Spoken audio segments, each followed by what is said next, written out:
Well, good afternoon, everybody. Thank you all for coming, all of you. If this becomes too distracting, just let me know, shout out, and I'll do everything I can to completely ignore you. My name is James Ewing. I design and build fictional museum artifacts inspired by the myth, legend, and folklore from the world of magical creatures. I've never been asked to do anything like this before, and I don't find talking about myself an easy thing to do, so it's difficult to know where to start. But as my grandfather used to say, God rest him, James, my lad, always start at the beginning. When you're done with the beginning, you'll likely find yourself in the middle, in which case carry on to the end, but don't forget to stop. So to find the beginning, we have to go all the way back to my great-great-grandfather, Victor. Now, calm down. I'm only going to be up here for a little while, so I'm not going to be telling you the life history of every single one of my ancestors. But it wasn't until I found his journals that I came to realise how important my great-great-grandfather would be to me. Now, Victor Ewing was born in King's Lynn, Norfolk, in 1875 to parents Henry and Jane. They were a normal, happy family at the time. Henry was the chief foreman at King's Lynn Docks, and Jane revelled in her role as housewife and mother. Sadly, when Victor was only 6 years old, his father was killed in an accident at work, which, had it not been for Henry's brother Stanley, would have left Victor and his mother practically destitute. Stanley was a very wealthy man, owner of a large haulage firm. He also held a position of some authority in the Freemasons. A confirmed bachelor with no children of his own, he came to look on Victor as the son he never had.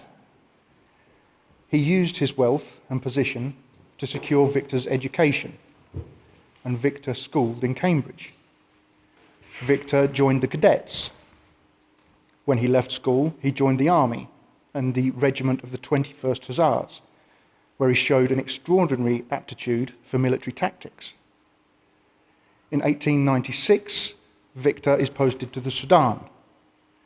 In 1897, the 21st Hussars become the 21st Lancers, by which time Victor has risen to the rank of First Lieutenant.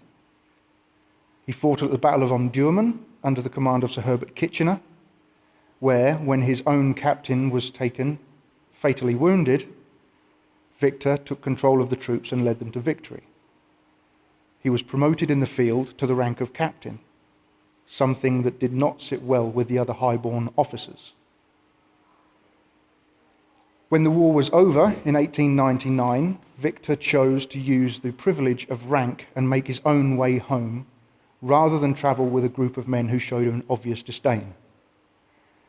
His plan was to travel from the Sudan up through Egypt to the port of Said and sail home. Now, many of the men who fought on behalf of the English were Egyptian conscripts, and many of them had become close friends with Victor. So he would stop at the villages and towns on the way through Egypt and say goodbye to his close friends before he left for home. It was on the last night that he spent in Egypt that he had an experience that he could not explain. It was an event that would change the course of his life, but more on that later. When Victor finally got home, he recounted the events of that evening to his commanding officer. There was a tribunal, and Victor was found mentally unfit to carry out his duties and ordered to take compassionate leave until he could get his mind right. Victor took this as a huge insult. To his mind, this was the petty action of feeble men who were hell-bent on ruining his career. Instead of languish in doldrums, Victor took it upon himself to investigate the events of that evening in Egypt and see if he couldn't come to the bottom of what happened.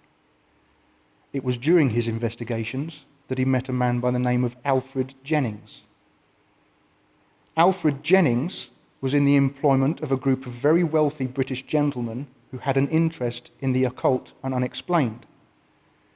Jennings' particular avenue of expertise was the world of magical creatures. After a very rocky start, Victor and Jennings became very good friends and would end up working together in the field of magical creatures. Had you been awarded the opportunity of asking them, they would have told you they were monster hunters. But as Victor records in his journal, Jennings had a little something to say about that. To call oneself a monster hunter is extremely pretentious and should be considered something of an in-joke. However, it does serve a valuable purpose. It conjures a certain image into the minds of most who hear it. This image is often enough to bring people forward who have experienced something out of the ordinary, which in turn paves the way for our investigations. In truth, the term monster is extremely racist and should never be used to describe any magical creature, and we are certainly not hunters. The only true monsters you will encounter are those who are, or started as, human, and have endeavoured to pervert the natural order with the intention of making themselves into, or forcing others to become, something they are not and should never be. While it is true that some magical creatures display traits that you and I would consider evil or monstrous, you must remind yourself that their actions only reflect their natural state. For example, if you were to find yourself in a cage with a hungry tiger, the likelihood is that you have a very limited time left on this plane of existence. This does not make the tiger evil. After all, it is just doing what comes naturally. It is hungry, you are food. It is not our aim to hunt, kill, or destroy, although we are sometimes called upon to do so. Rather, it is our duty to prevent others from hunting, killing, and upsetting the natural order. Our investigations are also sometimes award us the opportunity of gaining a further understanding of the ethereal realm and a chance to perhaps communicate with the entities that reside there, in the hope that we may make allies rather than enemies. Magical creatures have been a part of this world for far longer than man, but man naturally fears that which he does not understand, especially when he sees his loved ones being tormented or harmed. So feel free to tell people that you're a monster hunter if you wish, but never think of yourself as anything more than an ethereal investigator. We investigate. We do everything in our power to bring balance, restore peace, and move those who would come to harm out of harm's way. If all else fails, we remove the threat, whatever the threat may be. Simple. Now, in that passage, Jennings refers to the ethereal realm. And as it is the meat and potatoes of our little seminar, perhaps I should expand on that. There are certain philosophies from around the world that would have us believe we all exist in 5 different states, all at the same time, all in the same place. We call these the 5 bodies. The first is the physical body, which explains itself. This carbon-based vehicle that we all inhabit to experience this realm of existence. The second is the mental body. This is the part of us where instinct lies. This is the part of us that wants to turn and run when it sees something dark lurking in the shadows. This is the part of us that can be taught to remember such things as 2 + 2 = 4. The third is the spiritual body. This is the part of us that asks questions of the universe. Is there a God? Why am I here? If this is all a dream, why can't there be more cake? Of course, then there's the fourth body, the astral body. Now, I dare say many of you here have heard of astral travel or astral projection. This is the phenomena where through practice, meditation, one can leave the body in the astral form to travel to other places. The astral form takes the form of the physical form. It also draws its energy from the physical form. But then we come to the fifth body, the one that interests us for the purpose of this afternoon, the ethereal body. This is the part of us that is us. This is our undying soul that carries on whence this carbon-based vessel ceases. Every living thing has an ethereal footprint, an ethereal form. And through training and meditation, we can leave the body in the ethereal form, much as we do in the astral form. The big difference is the ethereal form draws its energy from external ethereal sources and can be trained to take any shape we wish. This is where we get myths and legends from shapeshifters. Many myths and legends of shapeshifters go back to a time where it was a shamanistic practice, not one of physical transformation, one where the user would project an ethereal form. More on that later on. One man who knew more about the ethereal realm than anyone else was Jennings' guide and mentor, a man known only to Victor as Nathaniel. When Victor first met Nathaniel, there was a strange quality that Victor couldn't quite put his finger on. It wasn't until he got to know Nathaniel a little better that he realized this was because Nathaniel regularly traveled to the ethereal realm to communicate with the creatures that lived there. Nathaniel referred to this as the in-between, the space that occupied the spaces between spaces. And this, sorry about this, I'm not very technically minded. This is how he found his way there. This is Nathaniel's ethereal compass. Inside, we see the crystal pin which directs to all the various different ethereal realms. Quite how Nathaniel used it to get there, I haven't unlocked yet, but I'll get there one day.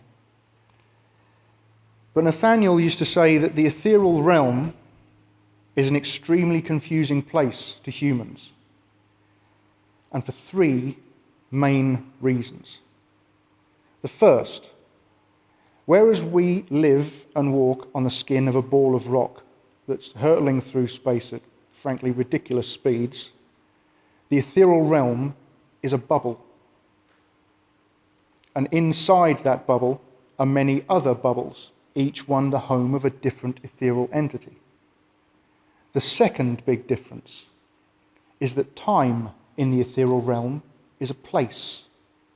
Time is a place that can be visited if you wish to spend all your time in the lands of dusk. You merely need to travel to them and stay where you are. So the ethereal realm is a bubble, and midnight is a fixed point at the heart of the bubble that never moves, and time radiates outwards from it. The third big difference is one of gravity. Up and down in the ethereal realm depends entirely on where you're standing. So the first thing Nathaniel would do upon entering the ethereal realm and wanting to come home is take this from his pocket. Now you can see on the front there is an arrow with a binding rune. That rune binds the arrow to our dimension. He would take it from his pocket and hang it like a plumb line. The arrow always points downwards. So if the device were to point up, he'd know he was standing upside down, which is very important, finding his way around in the next bit. The next thing, I'll try and keep up with this as I show it. So,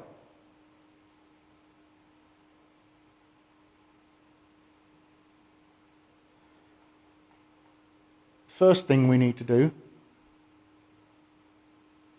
is find midnight. This is midnight. Midnight is at the center of their world. Once you know how far you are from midnight, you can start to pinpoint your position in their realm. And once you know where you are,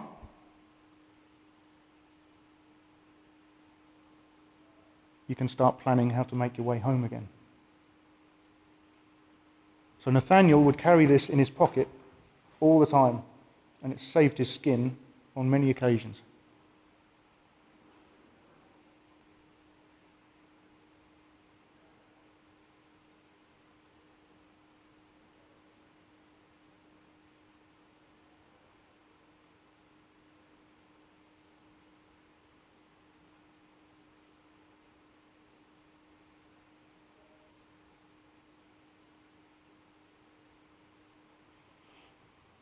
Now, Nathaniel knew the sort of entities that Victor would be facing in his investigations. And so he took it upon himself to train him how to protect himself. Now, as I mentioned earlier, we all have an ethereal form. And it's this ethereal form that many of the malicious entities seek to feed upon. From the moment we are born, we're convinced, because we look out through our eyes, that this is where we live. When in truth, through meditation, practice, and certain visualization techniques, you can move your ethereal form around the body. You can move your conscious minds to different parts of your body. Victor was taught how to do this. He was also taught to bring his awareness to where this rested on his chest. This is Victor's soul stone.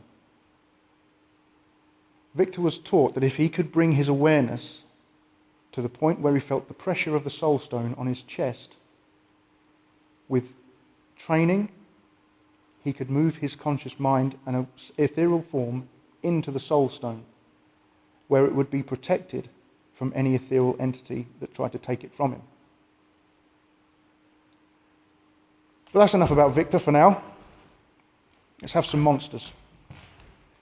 I'll tell you one of my favourite stories, and that of the Beast of Moorbach. Now, in the early 1800s, Napoleon's European conquest came to a bit of a sticky end when he tried to invade Russia. Anyone who knows the history or have read War and Peace will know that it didn't quite go according to plan. Many of his men died. Those who didn't die, many of them deserted. Among the deserters was a man by the name of Thomas Johann Baptist Schweitzer. And if any man could ever be told to be truly evil, Schweitzer was such a man. It was his plan that with a group of his fellow countrymen, they would travel from Russia down through Europe to their home of Alsace in France. It was a long journey, but they were no strangers to taking everything they needed, stealing horses, commandeering carts, whatever it took. When they were passing through Germany, they found an isolated farm next to the Moorbach forest. They were cold, tired, and hungry, and they decided that a night in the farmer's barn with a couple of his chickens in their belly would be just a ticket. But of course, a group of grown men chasing chickens around a barn is quite a noisy process, and it alerted the farmer and his two sons, who came to investigate. But two young men and a farmer are no match for seasoned killers. The noises of battle alerted the farmer's wife, and she arrived in the barn in time to see her two sons dead and her husband dying at the hands of Schweitzer. She flew into a rage and attacked him, and she laid a terrible curse on him. Every night when the moon grows full, you will wander these lands as the beast you are. And with that, Schweitzer wrung the life from her. Schweitzer and his men now had a farmhouse, fully stocked and at their disposal. They could stay as long as they wanted. But Schweitzer's demeanour started to darken. He started to wait by the road that led past the farm and attack people as they came past, taking what he wanted. He grew so dark that only his own men couldn't be around him. In the dead of night, they stole away and left him to his own devices, but not before passing the nearby town of Wittlich to warn the townspeople of Schweitzer and what he was capable of. Rumours started to circulate. A dark shape in the woods, a great beast that trawled the trees in moonlight. Shutters started to close earlier, and doors started to close firmer for fear of the beast in the woods. One day, a young lady by the name of Elizabeth Bjerl was tending her father's land when Schweitzer, lurking in the bushes, took a fancy to her. He pounced and had his way. Now when Elizabeth came into town, beaten, bloodied, and violated, it was the last straw for the townsfolk. And in true angry mob fashion, they took to the woods with pitchforks and burning torches. They found Schweitzer by his campfire in the heart of the woods. He fled, and they gave chase. They chased him through the forest, where they cornered him by a crossroads, and without mercy, without trial, they killed him and buried him at those crossroads. They erected a shrine. In that shrine, they placed a candle, and on the night of every full moon, the candle is lit. And that shrine still exists. You can go and visit that shrine. I've seen pictures of it. I wish I'd been there in person, but I haven't managed to get over to Germany just yet. It's said that as long as the candle still burns, the beast will never return. In 1985, the Hahn Air Force Base was built just outside Wittlich, on the other side of this crossroads. All of the locals knew the legend. All of the soldiers used to tease each other about the legend remorselessly. The men, on their nights off, would leave camp, travel past the crossroads into Wittlich, drink their fill before stumbling home again. One night, one of the men jested that the candle had gone out, and they all had a very good laugh. Better beware the beast doesn't get you. That night, the perimeter alarm of the camp was tripped. A 3-man security detail was sent to the southwest corner of the camp to investigate the alarms, expecting to find revelous teenagers or perhaps a boar trapped in the barbed wire. What they found was something completely different. The official military report states that one of the men shone his torch on what he thought was a wild boar. As soon as he had, the thing turned, looked at them, and stood up. All 3 of them report seeing a creature that walked like a man, looked like a wolf, and was 8 feet tall. It took 3 bounding strides and leapt a 12-foot chain-link fence and disappeared into the Moorbach forest. They raised the alarm. Another security detail with tracking dogs circumvented the fence to the point where it disappeared into the woods, and as soon as the dogs took up the scent, they took to the ground yelping and yowling and would not follow the beast into the forest. And that, as far as I know, is the last time anyone has seen the beast of Moorbach. But what are vampires? Everybody likes a good vampire. When we think of vampires, we think of blood. We think of fangs, the children of the night, and of course, Sesame Street. But the myths and legends of vampires predate all this by millennia. Before it was about blood, it was about the ethereal body, draining that ethereal form. I've heard many accounts of people waking in the middle of the night, completely paralyzed, in fear of the shadow lurking in the corner of the room, the shuffling footsteps as it creeps over to them, and the malevolent shadow leaning over as they feel the very life drained from their body. So before it was about blood, it was about the soul. Blood comes in far earlier than the stories of the Irishman who gave us Count Dracula. For that, we go all the way back to ancient Africa, and certain tribes who feared the malevolent spirits of their ancestors so much that they would perform blood sacrifice of farm animals, eat the meat, but sprinkle the blood on the floor, hoping that that would sate the spirits of their ancestors. We move from Africa, not very far, to Egypt. And in ancient Egypt, we get our first glimpse of a man trying to make himself something else. Again, it's about the ethereal form, the ethereal body. And we look at the Egyptian Book of the Dead and the Ka priests that wrote them. There were certain passages in the Egyptian Book of the Dead that spoke of rites and practices by which the ethereal form could live on in our dimension after the point of physical death. Now, the Ka priest had a lot to play in this. The physical form had to be kept in such a state of preservation that the ethereal form could inhabit the physical body during the day. This is why some forms of mummification differ from others. The physical form could only be kept in a certain state of preservation for about a year. So vampires were not immortal. They only had a fixed amount of time on this earth to carry out whatever duties they'd stayed behind to do.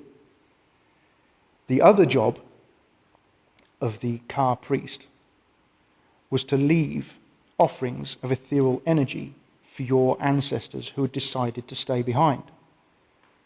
However, if the Ka priest didn't feel he was being given his fair due, he simply wouldn't leave ethereal offerings for your ancestors.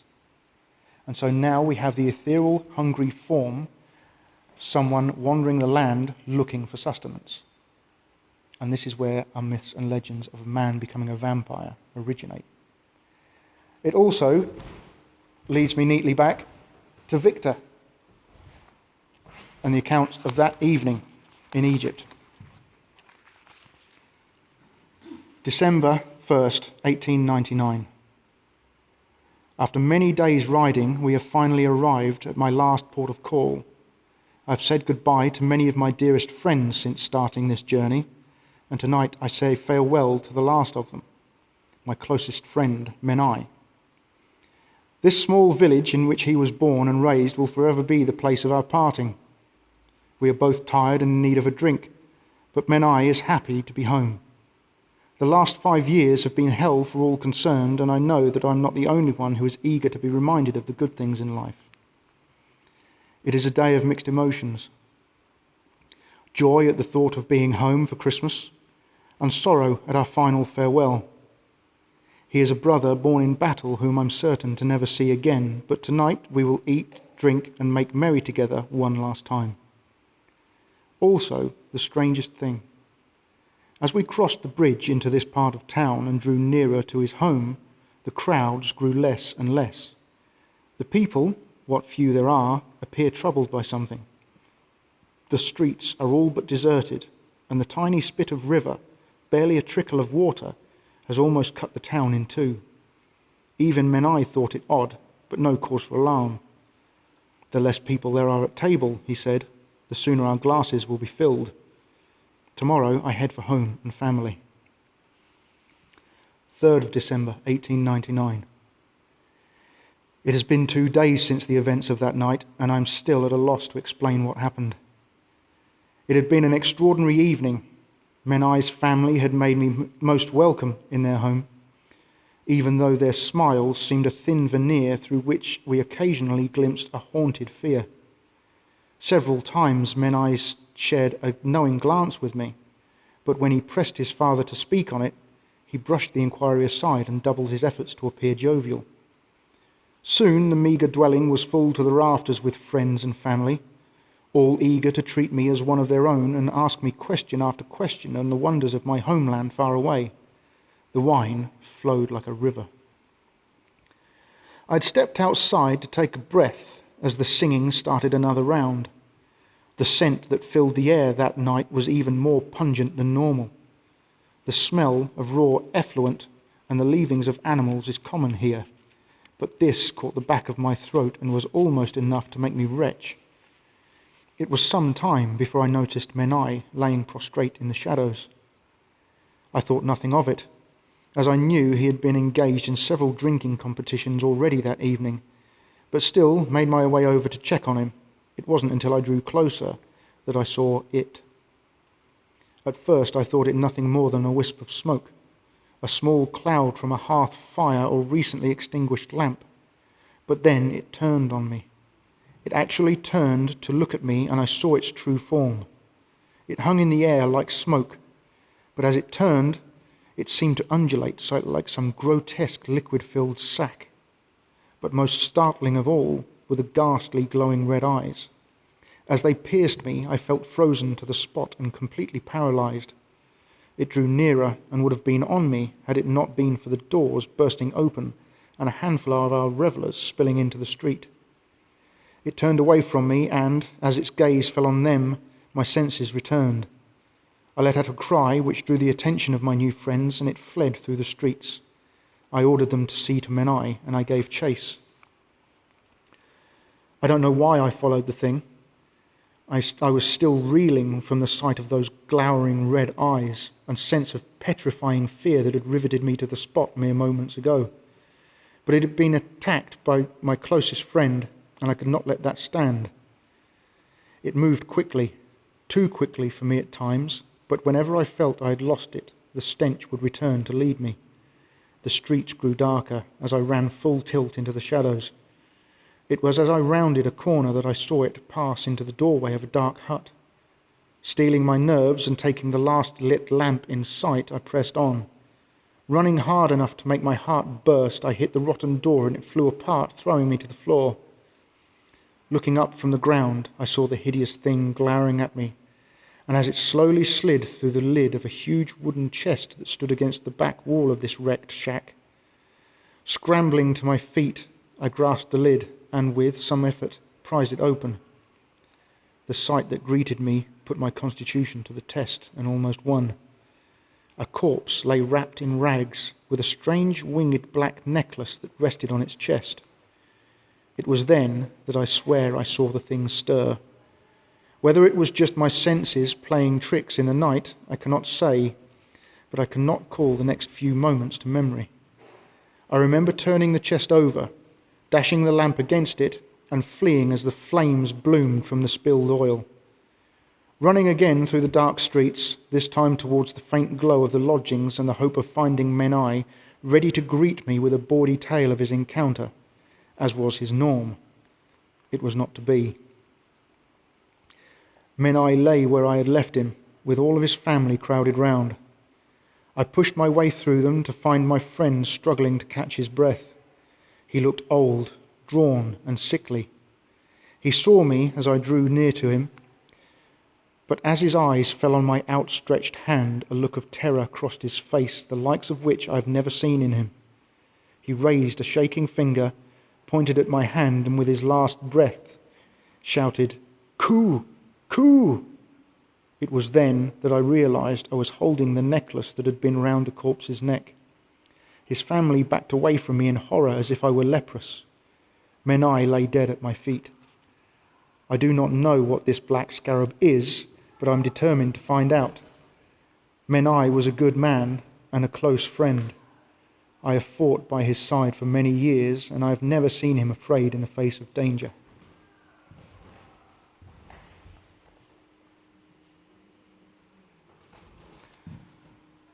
And with that,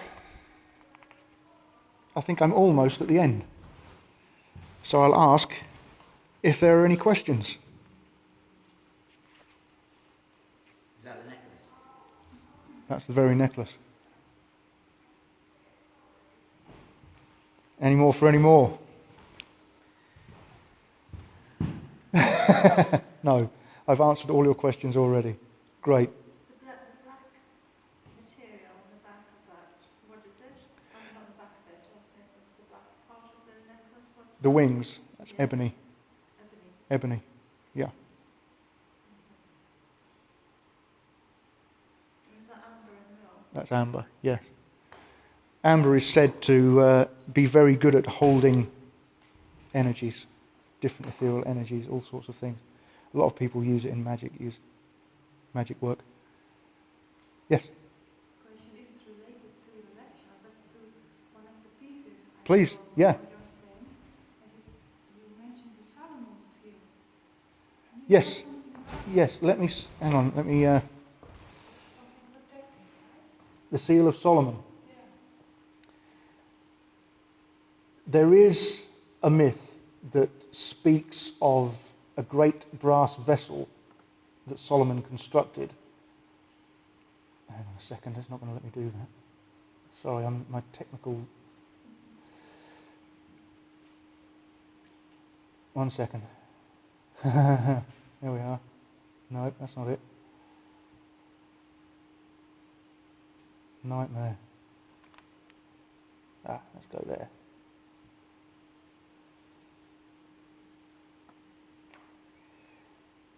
King Solomon is said to have built a huge brass vessel in which he trapped many demons. Where's it gone now? Yeah.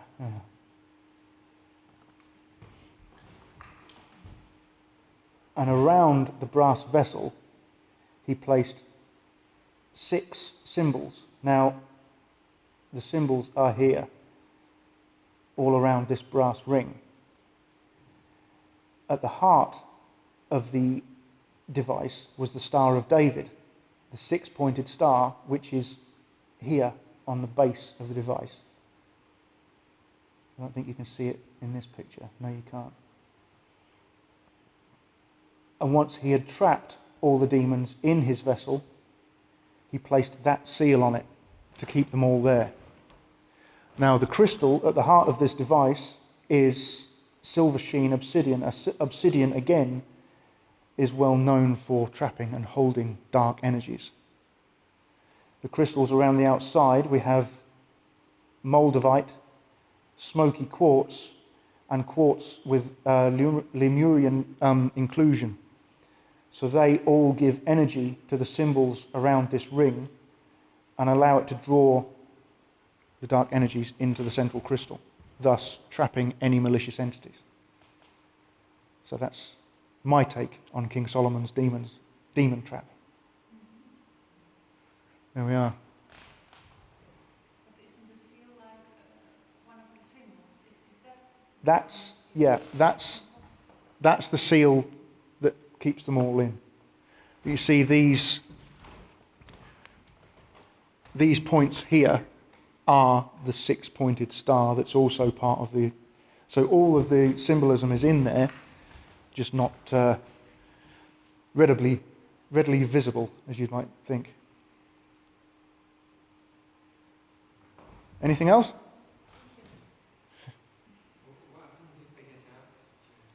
We see they can't. This is where all the symbols are there, Michael.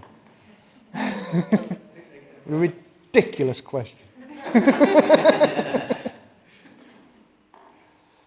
It can be cleansed, but only by the right people who know what they're doing.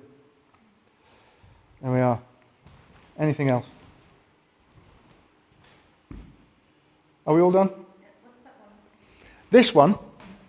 This is this. These are small telescopic pendants that I made when I first started out.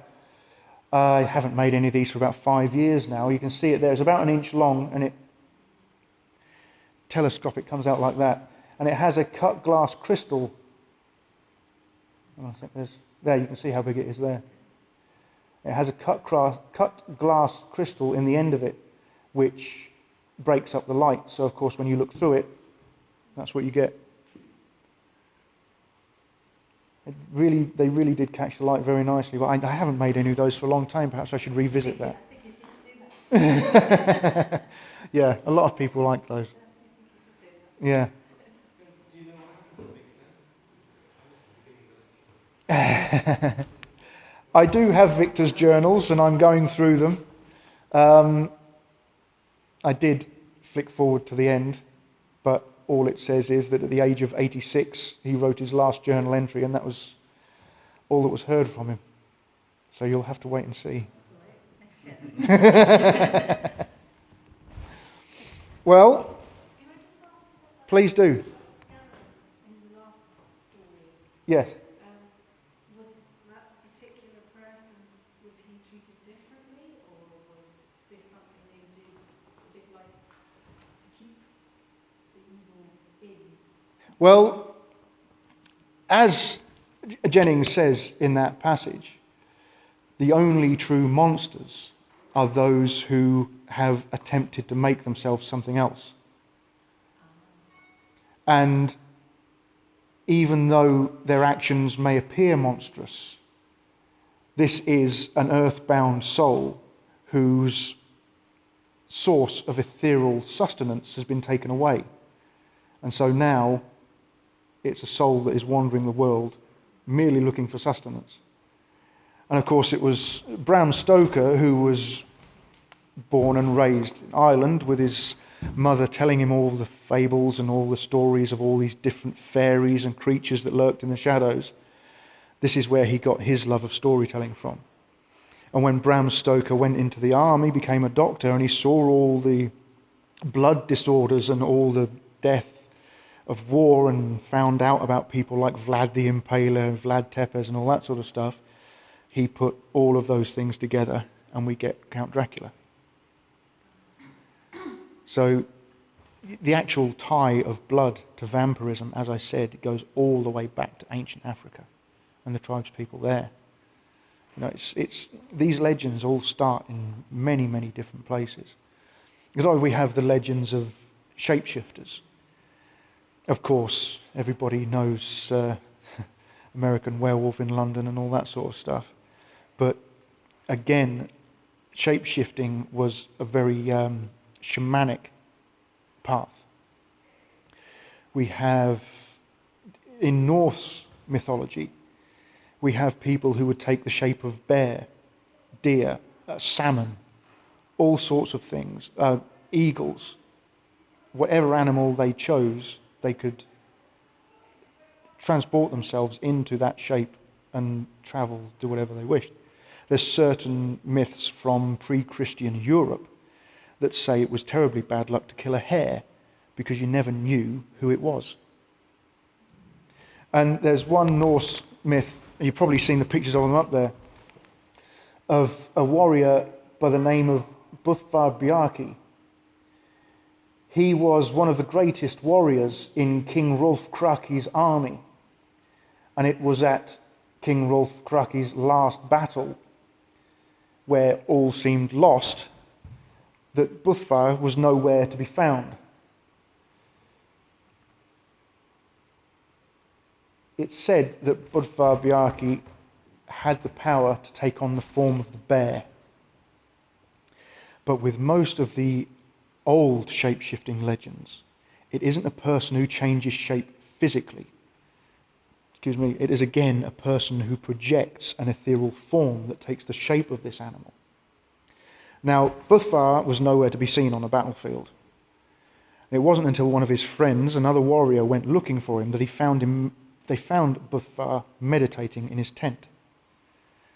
Now, this bear had appeared on the battlefield and was tearing the enemy asunder, and King Rolf Kraki was winning the battle. As soon as Buthvar's friend roused him, the bear disappeared. Now, there are other legends from Europe that speak of something called a wolf belt or a wolf strap. This was a girdle or garment made of the skin of the creature that you wish to project. And once you put it on, feeding from the ethereal energy of that creature, you could take on its form. And that's why we have these bracelets that have the bear claw motif, Berserker Gang, which is Way of the Bear shirt, and Odin's illusionary rune. Of course, this is where we get berserk from, bare sark, bare shirt.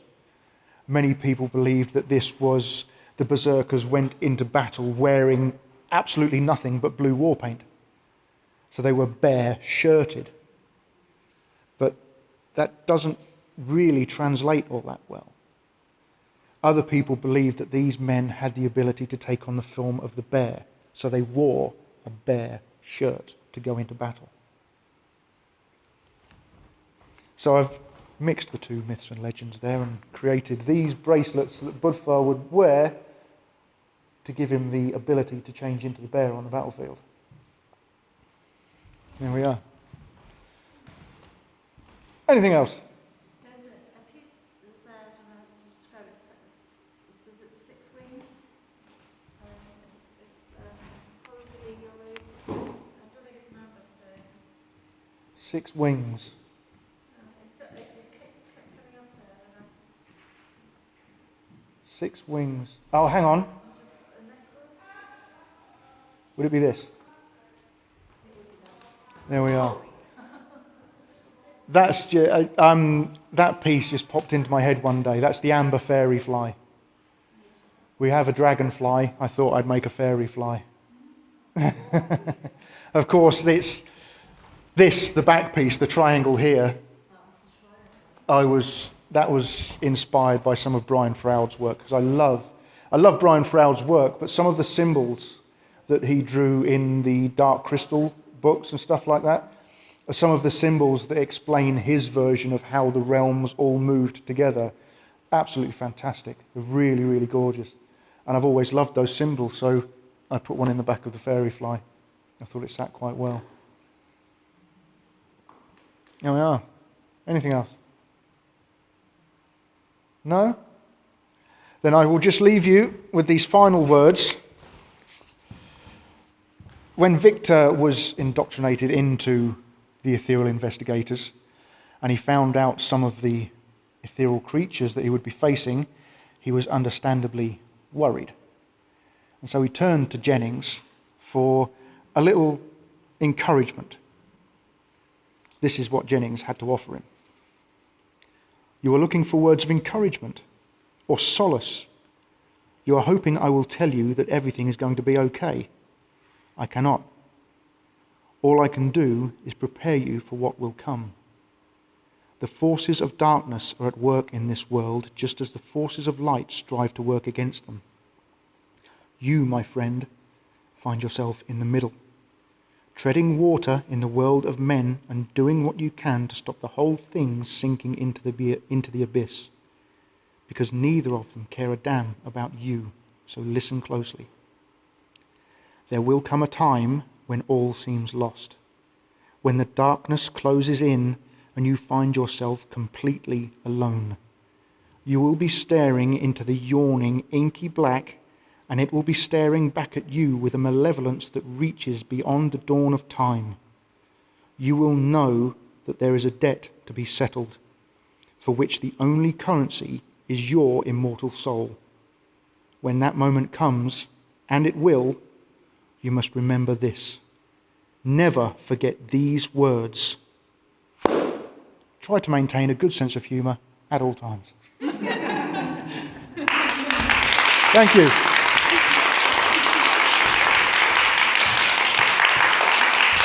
Thank you. It's okay, it's all over now. Thank you very much.